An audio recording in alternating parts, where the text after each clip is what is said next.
Yeah, I just knew like after we were playing and jamming, and it was just this amazing feeling that like creating something together with a group of people. It just felt so close to home and heart and everything. I just knew that music was just always going to be a really big part of my life.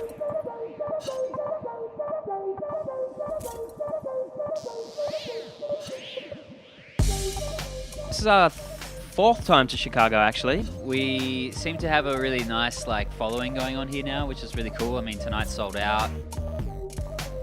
I went to Cuba when I was 15 with my father, and we studied percussion for about a month solid in Havana.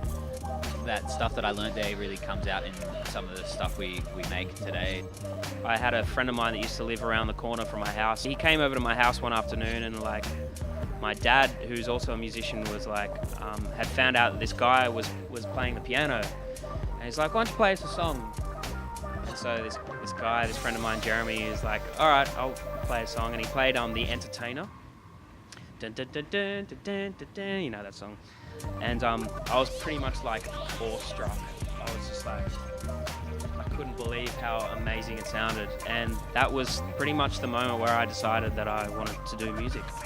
If you could write a letter to yourself when you were first starting out, what advice would you give yourself?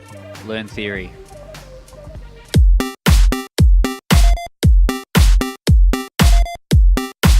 What is your favorite reverb plugin to use?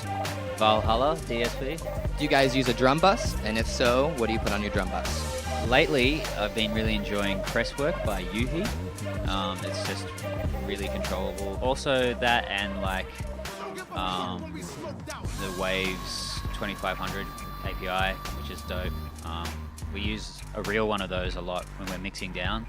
Keep exploring because there's so many different things out there. During your creative process when you guys are writing, do you put anything on your master bus? Generally not. Like I'll try and keep actually on the master bus I'll try and make sure that my headroom I've got enough headroom and I don't push it too much, because once you've gone too hard it's really hard, like if you're 3/4 of the way through a tune to then bring all the volume down and like keep the same vibe. So it's very good to make sure you keep your levels at a nice medium level instead of going into the red.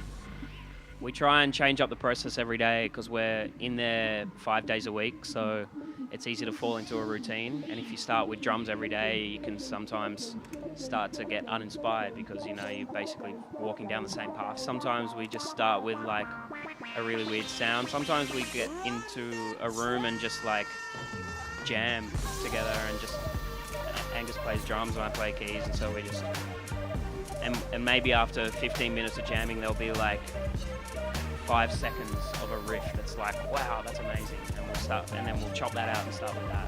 It feels really good to be living this life, I guess.